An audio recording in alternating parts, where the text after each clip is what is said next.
This week we have been working to prepare you for the holiday season, talking about lessons we've learned from our grandparents. We've talked about looking your best. We've talked about, if you don't have something nice to say, don't say anything at all. And today we're going to wrap up with the whole notion, and this is just a reminder of the notion of, there are some topics that we just shouldn't talk about. That's right. One of the things our grandparents told us was there are certain things you shouldn't discuss. The two that usually are brought up, should not be brought up, are religion and politics. Right. They have a way of ruining family dinners. Right. Okay. So today we want to talk about things you shouldn't discuss. Sometimes it says with friends, with family, over dinner, during holidays. I mean, there's a whole literature on this. Don't talk about, in various settings and under various circumstances. We're approaching the holiday season. We're beginning tomorrow will be the start of the last week of this month. Is that correct? I believe so. Yeah. So the last week of November, and then we will have this celebratory month of December where we are going to be seeing friends and family.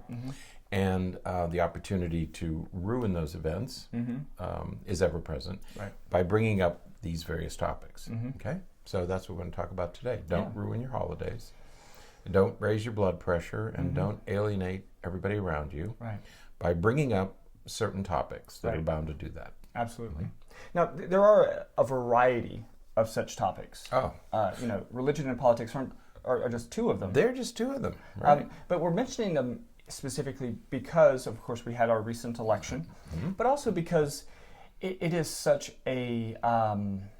they are such hot topics, well, especially politics, such hot topics right now.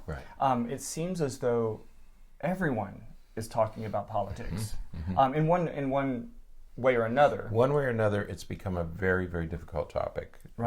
Very hot topic. It is on people's minds because we have a controversial president. I mean, that's the 800-pound gorilla in the room. We have a very controversial president who creates very strong emotions, whether you're opposed to him or in favor of him. He creates very strong emotions in all of us. With intention. He admits that that's part of the it's goal. To stir things up and keep things stirred up, and he's done that, and he has these media giants. He has CNN and Fox and all these news outlets. When you go to any news outlet, I mean, he drives the news every day. I mean, he does it intentionally. He knows how to do it, and because he is so controversial, it's on people's minds, and there are discussions about it. Having said that, there is one article that I read that said, in many years it's okay to discuss politics, but not this year. It's so contentious and it's so caustic. The conversation has become so caustic that perhaps it's better not to discuss it this year.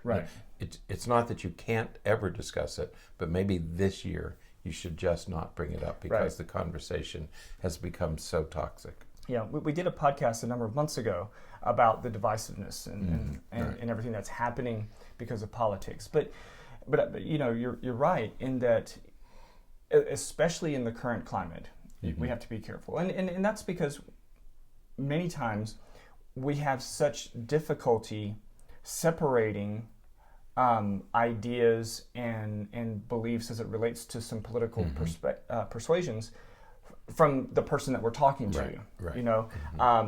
I hold a pretty different political view than many people in my family. And while many of us are capable of separating those political views from the person, some don't, some can't. That's right. And it makes it very difficult to maintain some of those relationships if we were to get into some of those conversations. So, I too have family members, and it really is something that I will assiduously avoid. If I do see them during the holidays, there are certain relatives that I wouldn't be able to have these discussions with. I know to avoid them because it will not go well. Right. So again, we're going to kind of talk about a few different perspectives as it relates to this today. And once again, religion and politics are just two of many such topics. And we went into this literature as we were preparing for this in the last few days, and curiously, we found articles. Most articles are don't. They're against having these. And every once in a while, you run into one that says, "No, maybe you should." Right. Okay. So let's talk about those who are opposed to it, and they're opposed to it for various reasons. There's a wonderful little article that we haven't posted anything on this because there are so many things that we could have posted. Right. We weren't sure where to begin, but there's a lovely article by Bethany Mandel in a it's either a blog or a magazine called Forward, Forward, and the interesting thing about this, and again, things you never knew. You can go to the New York. First of all, there are articles written that you can go to the internet, how to win arguments.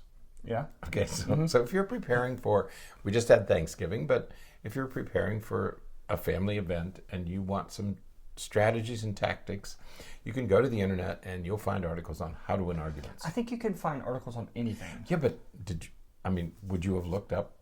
Well, Would you have looked that up? Well, and you might have. Do you want to argue about it? What did you learn? No, before we argue, I will go to the second thing that she mentions.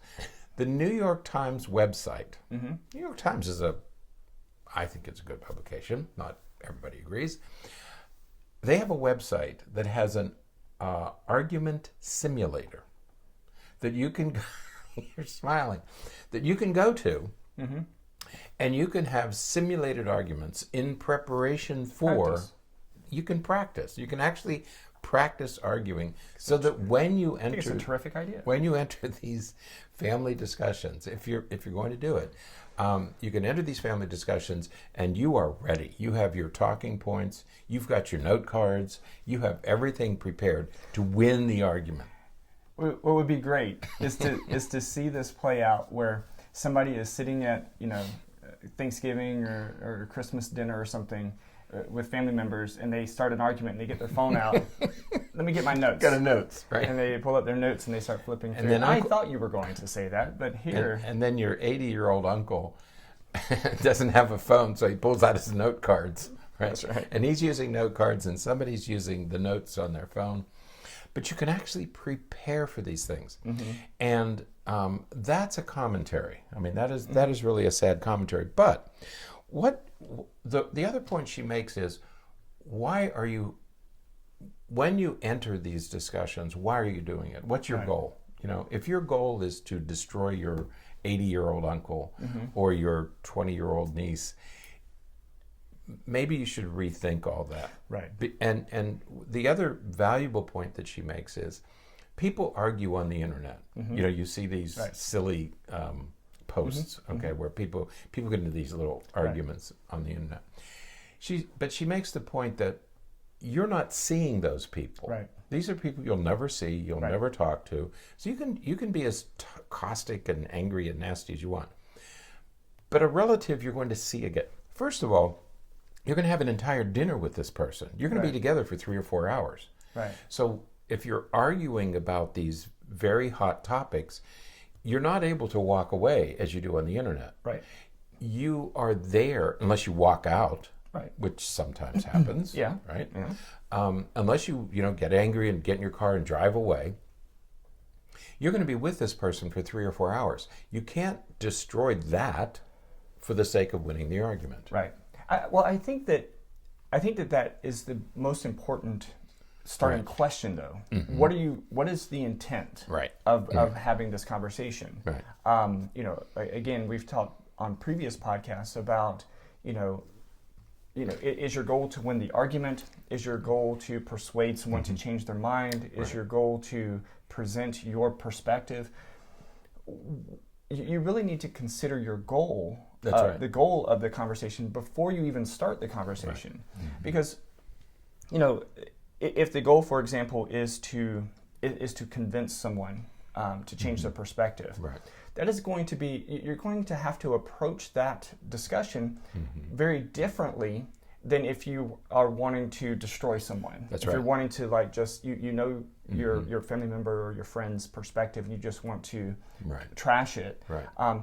Those are two very different. You're going to require two very different approaches Right. to a conversation, and so you need to begin by appreciating what your goal is. Exactly, and that you're at a family dinner. Mm-hmm. The goal is for everybody to get through the dinner. Right. So the second question is context. That's right. Right. With family intact. Right. Okay, because you want to end the evening with people still speaking to each other. And if you've gone into it with that goal in mind to defeat a family member, you're not going to convince anybody to change his or her mind. Right. I mean, it's like talking sports. If you're a Pittsburgh Steeler fan, my brother-in-law's been a Pittsburgh Steeler fan for 60 years. Well, I'm not going to change his mind about that. Right. Okay. So you're probably not going to change anybody's mind, no matter how persuasive you are. Right. The most you can do is get your point across. Okay. And you might be offending people in the process. But you're right. What do you want to accomplish? Why are you doing this? Because remember, you're doing it in this context, and you're going to affect the host and the other guests. Right. I mean, everybody's going to be affected if it becomes an angry discussion. Right. Right. Because the context is so critical. That's right. If your goal is to defeat, this person, the goal then of the other person would be to not be defeated, which means that they're going to have to stand their ground and sort of firmly root themselves in their opinions. And so the likelihood or the possibility of really making any influential change is going to be pretty limited. Right. Unless you both enter it with, let's have a discussion, and this is because this is how it doesn't happen, or it's not how it happens. Right. You both enter the discussion. I'm open-minded. I have some information. You are open-minded. You have some information. Let's have a discussion and see if we can. Right. Nobody starts these conversations that way. No. No, they're not civil. They're not meant to be civil discussions. Right. People go into them. They're angry. They have an axe to grind. They have a position to push, and one person pushes, and the other person has to become defensive, and that's what leads to the problems. Right. You mentioned context. I had a patient recently, some time ago, who is gay, and he decided that a family wedding would be the place to come out. That this would, because the family would be there and they'd be able to come out. I advised that that's probably a bad idea. Right. Since this is a day set aside for other family members for other purposes, this is not the time for you to introduce this notion. And I think that is one of the other points that we need to make here is when you're and this is going to kind of bridge the opposed side of things with the supportive side of things.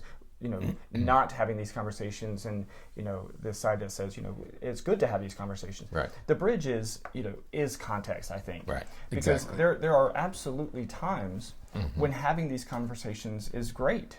Right. When everybody is in the right state of mind. Your example with your patient and the wedding. Right. The wedding is an event that is not about you. That's right.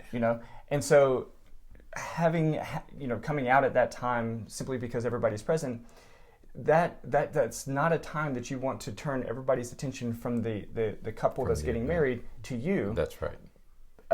Especially over something that people may not take, that you're already concerned may not take it in the way that you would hope that they would. Right. You have to weigh those contexts very, very. That's right. Very importantly. And so you have what is your goal, and then you have what is the context. Right. And I think we have to keep these.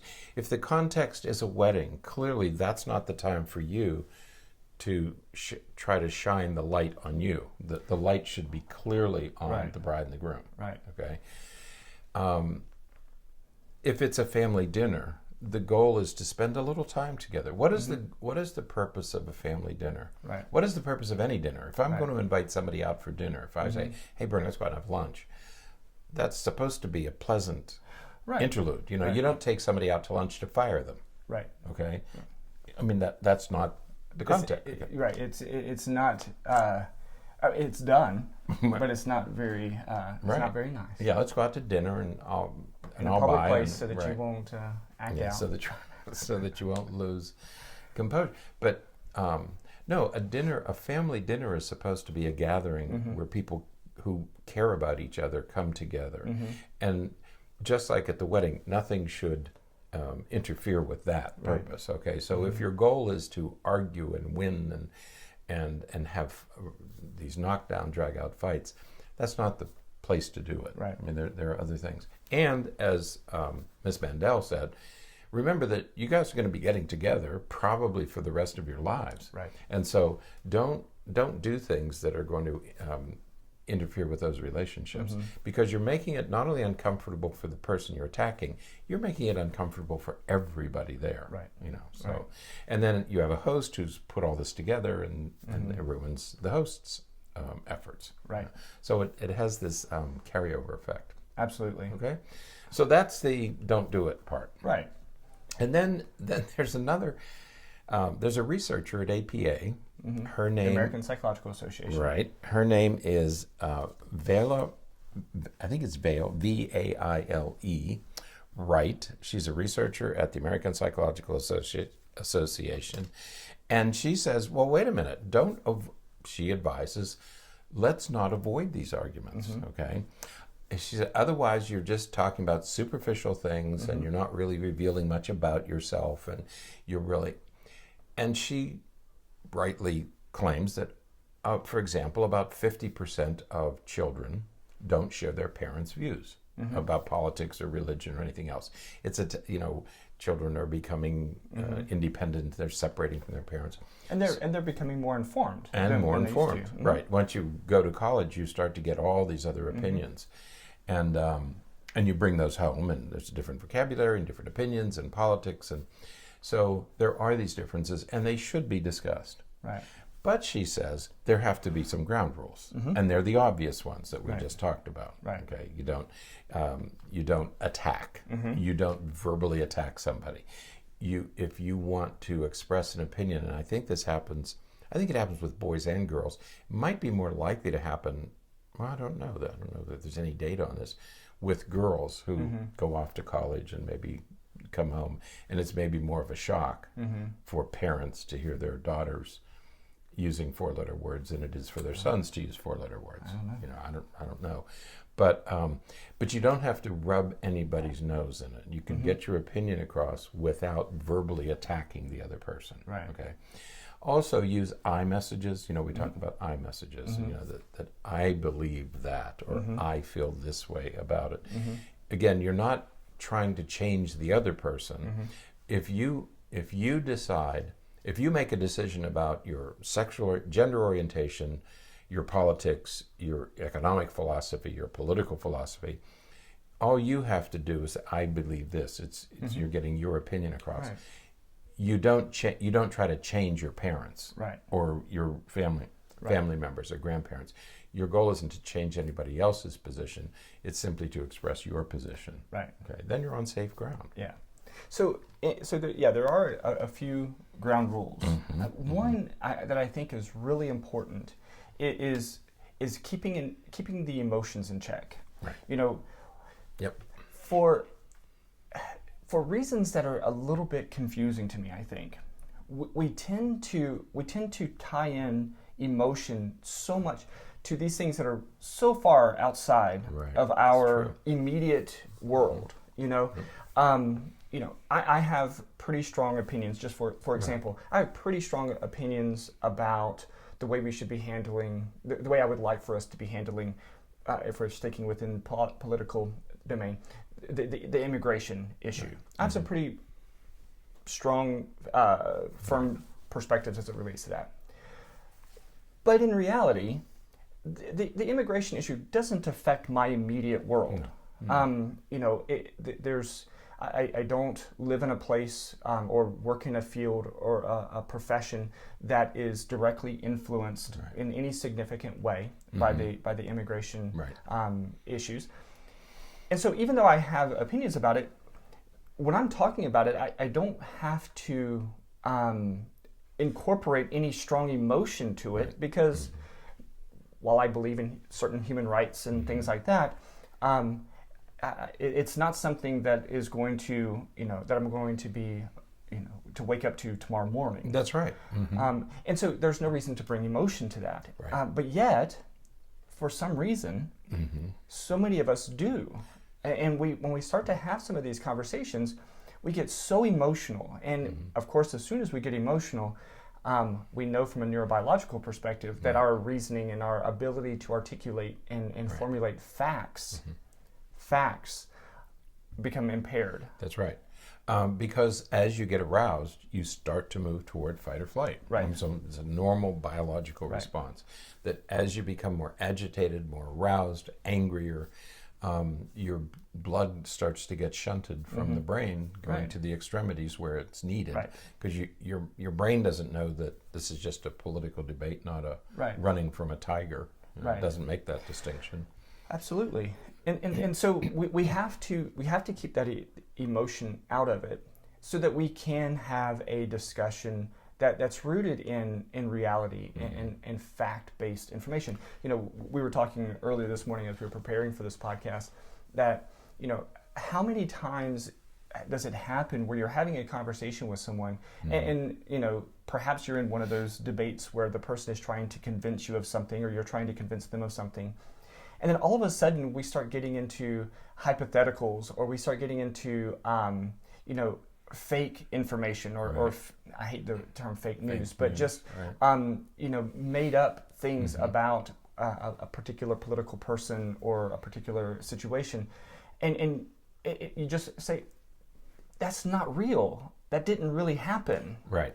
So why are you using that as an argument when it did? But it's because all those emotions get churned up, and we just we're just angry at that point, and then our ability to have a civil, logical, realistic conversation dissipates, and it's gone. Right. Yep. And the other thing, I think that this idea that don't verbally attack others. That's one issue. But don't feel the need to defend yourself. Right. You don't have to defend your position. Right. I mean, you explain it. Say, this is what I believe. This is how I feel. You're not going to be able to bring enough evidence to convince the other person that you're right. All you can do is express your opinion. Right. If they ask for additional data, additional information, you can try to provide it. Right. But don't. Unless you have your note cards handy where you have all your data written out, you're not going to convince anybody of anything. Right. You can merely state your position. That's why we talk about I statements. Right. Okay. So you're right. When you become emotional, you're going to become defensive. Right. Okay. And when you become defensive, you're in a position where you're going to say whatever it is that you need to say to keep yourself protected. Right. And sometimes it's just not accurate information. And, it just doesn't, once again, it's not going to likely serve the purpose of the conversation. And when you become defensive, remember the biology of all of this. When you become defensive, you're going to either flee, you're going to get grab your coat and leave, or you're going to go on the attack. Right. You're going to do one or the other. Right. Okay. So be very, very careful of allowing emotions to seep into these arguments. Right. That's where we're going to get into trouble. Right. Okay. And that's one of the many reasons that that I value yours and my conversations. We'll sit in one of our offices and we'll sit there and talk for longer than we should probably sometimes, hours sometimes, talking about different things. But when I'm talking with you, I don't feel as though I have to prove anything. No. And I think that you feel the same way. And so we can have conversations that take us down all kinds of different paths that we start to explore, and we're like, all of a sudden then we're thinking, man, that'd be really good for a podcast. We should we should talk about this. But the other thing you're bringing up, and we haven't discussed it yet, you and I listen to each other because we respect each other. I mean, I respect what you know and what you can do. Same. So when you're talking, I'm thinking, this is a person I want to listen to, okay? And people forget about that when they're having these family arguments. They forget to listen. And one of the pieces of advice that all these columns say is listen more and talk less, okay? And that's an excellent point to keep in mind. Yeah. Don't become defensive is one. Don't become emotional, and listen more than you talk. Right, right. And maybe, again, as it relates to, the holidays, remember that the people that you're having dinner with or the people that you're meeting, they're people that you like. Or presumably. Or at least people you're going to see. Right. I mean, these are people who have been in your life. They're going to be in your life until one of you dies. Right. Okay?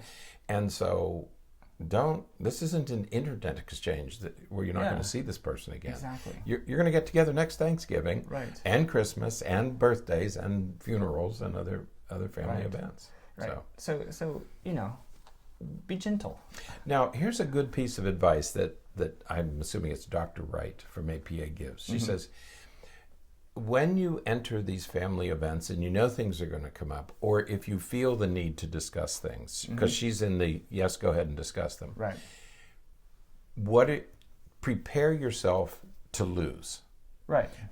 What happens if you lose the argument? What happens if things don't go well? How are you going to respond? Are you going to grab your coat and run out? Are you going to lose gracefully? Are you going to admit that, So prepare yourself in the event that you lose the argument. That's a great idea. That's a good idea. That's a great idea. And maybe to even break that down another step is what I was thinking, as I think about that idea of preparing for the eventuality of the outcome, is what does losing mean? Because if I'm having a conversation with someone, and I begin on one side and they begin on the other side, and they present information that makes me question my side, I don't know that I necessarily see that as losing. I see that as, that's information I didn't know. I would love to learn more about that, and so I can, be more informed. Because one of two things are going to happen. Either I'm going to read and learn more about what they're talking about, and it's going to make me better informed so that I can, change a view, or it's going to strengthen my argument. Right. It's going to strengthen my side because I'm going to see that, okay, well, this is why what their argument is, isn't right. So it's not, I don't even see it as winning and losing. And you're right, one of the controversial topics that comes up is abortion. Okay? Right. It's in the news, it's on our minds. This is where information exchange can be helpful, because if I'm talking to somebody and that person says to me, well, the fetus has a heartbeat at 10 days or 2 weeks of age, so I'm opposed because that's human. Somebody else might say, well, no, it becomes a human at conception. Right. Somebody else might say, no, it becomes human at 6 months gestation because that's when the brain is fully formed. You're not going to settle that argument. Right. There's no solution for that. That's partly belief. It's what you think of as when does life begin. Right. That's not a scientific question. Right. That's a biblical question. It's a faith question. There's no way, and the most you can hope to do is to say, I respect your opinion. I think life begins at conception. You think it begins at 10 days. Uncle Charlie thinks it's 4 months, 6 months, some arbitrary date. Right. And so there is no right or wrong. Right. Okay. So you're going to have to, I don't like the term agree to disagree, but you're going to have to accept each other's opinions. Right. Yeah. I it's like pointless that. To argue I like about that point because, many of these, especially, the whole idea of politics is that there are two sets of opinions. Exactly. Opinions. There are facts, and there's no debating facts. Right. A fact is a fact. But most of the things politically are opinions, and we're all allowed to have our own opinion, and we form our opinions based upon different experiences and different worldviews, and there's not one that's right and one that's wrong. It's just opinions. Right. And it's so important to sort of hold that in your mind when you're thinking about having some of these conversations, because again, it's an opinion, and you can be wrong, they can be wrong, both can be right. It doesn't, it doesn't. You're right. I have a relative who's we're very different. We really like each other. We spend time together and enjoy most of what we do together, but politically we're very, very different on politics and other issues. But he knows a great deal. And I will ask his opinion, and I'll listen to his opinion. Even though I don't agree with most of what he says, when he talks, he brings in, we've had debates, and he'll go back and, in 1996, when the economy was this and that and the other, I mean, he really knows what he's talking about. And his opinions are based on information that he has taken the time to learn and learn about. And so even though I don't agree, I learn a great deal when I talk to him. And I begin to understand his position given those data, given his information, his political philosophy makes sense. Right, exactly. I mean, we all have different experiences that inform our perspectives, and so we have to respect that from each other. Exactly. Now, a little fun, okay? All because Grandma said, don't talk about religion and politics, right? That was the advice. However, there's a wonderful article in a publication called The Spruce, okay? And in this article, they say, how do you handle this stuff, right? And what are the topics that you can and can't discuss? Okay, so there's a whole list of them, way beyond what Grandma said. Okay? So it's kind of fun. She said, first of all, any conversation you have should be lighthearted and non-controversial. Okay? You don't have to talk about abortion at a family dinner or gay rights or any of that. I mean, you can, but there are so many other things you can talk about. So she advises, how about these things? This would be great. There's 3. Okay, she said, here's one, food. You can talk about food. You're at a dinner, right? Then you can talk about food and the sweet potatoes and how'd you make these things. And that's a pretty safe. Not gonna make anybody angry. You did it wrong. You made a mistake again when you made those bologna sandwiches. You should have put mayonnaise instead of mustard. Turkey's awful dry. Right. So you got to be careful still with that. The potential is there, but chances are that's a neutral topic. Fashion is another. All right. That we can all talk about. Kids these days. They got their pants down too low. No, that's controversial. That's controversial. All right, never mind. But you can talk about clothes, and that's a nice outfit, or where'd you get that? And there's Black Friday sales. Talk about music. Talk about video games. Right. I mean, there are topics we can talk about. Short of global warming. I was going to say you can't talk about the weather. Can't talk about the weather. That's global warming and all that kind of stuff. Okay. So here we're going to put these in 3 columns. All right. Okay. Things to avoid. What are the topics to avoid? Right. And anything controversial. Right. Would be a problem. Second thing, we have to remember that there's more than one way to do anything. Right. What she mentions in this article is there's more than one way to fry fish. So I use, Grandma uses this, and Aunt Ida uses that, and everybody does it differently, and it's okay. Okay, so and to acknowledge there's more than one way. So don't argue that there's only one way to do something. Okay, that's a problem. Oh, I see what you mean. Okay, controversial jokes. You gotta watch out for those. Blondes. You know what Freud said? Yeah, there are no jokes. Well, Freud just banned jokes altogether. That's right. No jokes. Well, he didn't ban jokes. He just said, look, if you're going to have a joke, we know what you really mean. That's right. We know what your unconscious is stirring up. Okay, but Polish jokes. You don't know that somebody might be Polish sitting at the table. Okay, blondes. Gay jokes. Right. They're not funny. I mean, they might not be funny to everybody at the table. So watch out for the controversial jokes, okay? Don't be defensive. Okay. Don't gossip.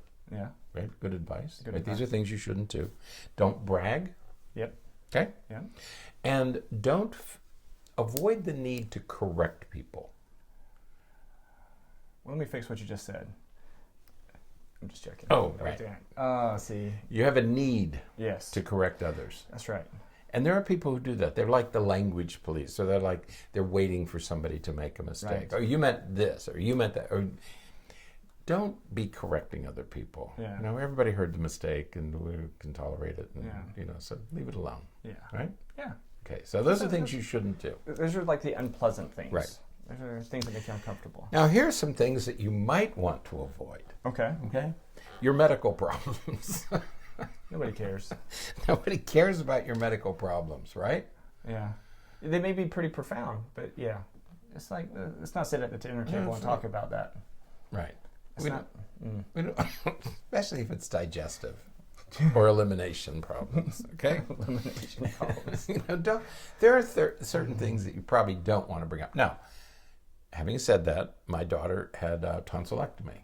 A week before Thanksgiving. So we talked a little about that. Nothing graphic, but it was on everybody's mind because she couldn't eat all the food and all that stuff. So, okay. Second, don't talk about people's ages. Yeah. Are you listening? I sort of. Don't talk about people's ages. Just He's because just I'm saying 10 years older than Bernie.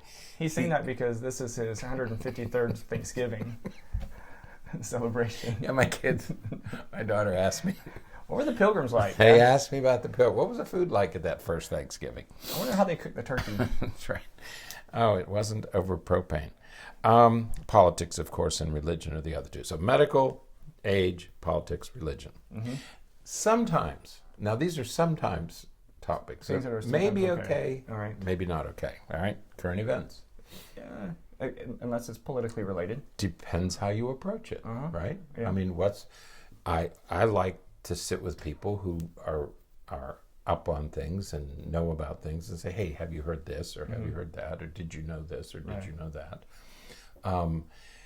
As long as they're not controversial, okay? As long as they don't create problems for other people, okay? One of the ones I like on the list is sports. I thought you might. You do have to be careful of that. Well, if you're, the word fan is from fanatic, right? And I find it hard to believe that anybody would feel strongly about a sports team. Well, can I tell you a funny thing that happened at Thanksgiving at our place? So I was talking to one of my cousins, and we were joking about. He always asked about work. We were talking about work and stuff like that. And he says, I bet that it's been pretty tough because of all the political stuff and people coming in. They're probably really stressed and anxious about the political stuff. And I said, yeah, it's really difficult. And what political stuff? The election and everything. Wait a minute. I'll get there. Hold on. Oh, okay. All right. So impatient this morning. I thought maybe I missed something. And so he said, well, how do you handle that? Because he sort of knows where I lean politically. And I said, well, I listen and I certainly don't impose my political beliefs. And he goes, and he joked, he said, yeah, you could go red or blue for anybody depending on what they're coming in. Right. And my brother was sitting off to the side, and so I'm a Chelsea fan, which is a blue, and my brother is a Liverpool fan, which is a red. Okay. And he said, no, you can never switch between red and blue. You're either red or you're blue, and that's it. And I had to agree. Is he a Liverpool fan? He is a Liverpool fan. I don't know what's wrong with him. Why? I think he was hit a few times in the head. Head. Got it in the head. But that's how it got back to sports, because you're either red or blue. So there was a government connection. It all kind of came together. Okay. But you do have to be careful. You don't get offended when people diss your team. No. And part of the reason is because you're convinced that you're right. There's nothing to get angry about because I'm right. There's nothing you can say that's going to change. We will never change your mind about that team, will we? No. That's what we were talking about when we said, you're not going to change their mind anyway. Right. Okay. You're going to be like my brother, who's a Pittsburgh Steelers. It doesn't matter what they do. Right. I have family who live in Cleveland. Right. Cleveland Browns. Right. They lost every game last year. Yeah. Can you imagine? 0-16. I think it was last year. Anyway, they're talking about making Condoleezza Rice their coach. Did you see that? I did not see that. Bringing politics back into she's a concert pianist, not a football coach. I don't know what that's about, whether it's PR or what. I don't know. Okay, just saying. She'd be the first female head coach of the NFL team. She would be. There have been some female owners. Right. Los Angeles and Cincinnati. I don't know. Oh, Marge Shaw, Cincinnati Bengals? Reds baseball team. Oh, man. Another thing you might not want to talk about is school and work. Right. Sometimes you want to avoid those things. That's right. Yeah. Unless it's pleasant. If somebody's coming home from college and you want to say, how you doing? Are you enjoying it? Are you having fun? That's okay. Yeah. But you don't want to talk about work because usually you're either bragging or you're complaining. Right. And nobody wants to hear, like you always say to me, you said to me this morning, stop crying about it, whining. Stop whining about it. Stop whining about it, right? I work. said, I walked in here this morning, and I said, good morning, and he said, stop whining about it. Get your Friday off to Friday, Saturday, Sunday. What day is it today? Saturday. We're recording on. It's Friday. We're recording on Friday. Get your Saturday off to a good start. We're recording on Black Friday. Good morning. Quit whining. And so that was my greeting for today. But you're right. If you're talking about academics or work, you're very close, to, you don't want to do that. Okay, it's not the topic. Right. It's how you're dealing with it.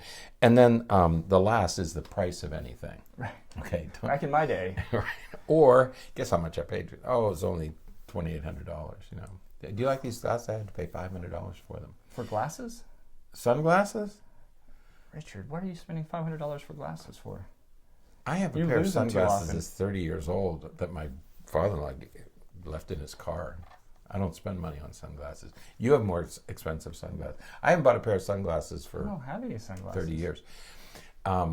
Celine Dion, mm-hmm. She has a pair of sunglasses that cost $25,000. They make the sun look beautiful. They better. You better be able to look at the solar eclipse with those guys. $25,000.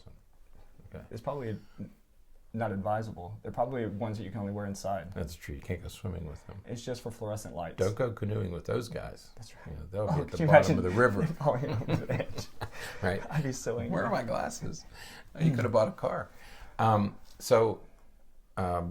talk about prices because, again, what is the theme with all of this stuff is you don't want to offend or put people off or make people uncomfortable. Yeah, we need to bring it back around to the overall message, which is just talk about fun stuff. Talk about food. Talk about what you're going to do next year. Yeah, and save those conversations. It's okay to have those conversations. We know that as Dr. Rice said, it's okay to have these conversations, but it's best to have some of these more charged conversations at times when it's planned and prepared. Hey, I'd really like to talk to you about your political perspectives. Let's go have lunch, next week and sit down and just have a conversation and just talk about it. Keep it, sort of unemotional. Let's just have this conversation, and then we can end this conversation. Kind of hug it out and then go our way. Yeah, and I think that as we put this together, I think it dawned on both of us as we were preparing that context is really important. It's not so much the topic. Right. Okay, the topic is important. You can talk about anything as long as it's not offending other people, as long as you're not offended. Because remember, if you're getting together for a celebratory event, a dinner, a Christmas party of some type, that's not the place to have these kinds of discussions. Absolutely. So it's not so much when Grandma said don't talk about religion or politics, she meant don't talk about it in ways that will be offensive or destructive to what we're really doing here. Okay, is what she was saying. Because Grandma had your relationship in general. Yeah, Grandma had a better sense of decorum than we do today. So usually, yes. Some grandmas. Except for those mean grandmas out there. That's right. There's some mean in that. We didn't have any of those. We'll talk about that another day. Okay. Another podcast. Oh, Grandma. All right, so that's it for today then? Did you have anything else? I think so. You're going to put your $2,500 glasses on again? And look at your these are my $3 jobs. Get them at the flea market. So, no, the main thing is, in this very caustic political environment, it's probably best to avoid all this stuff because they're just a little bit too caustic this year. So find some other things to talk about. Make sure you don't offend anybody.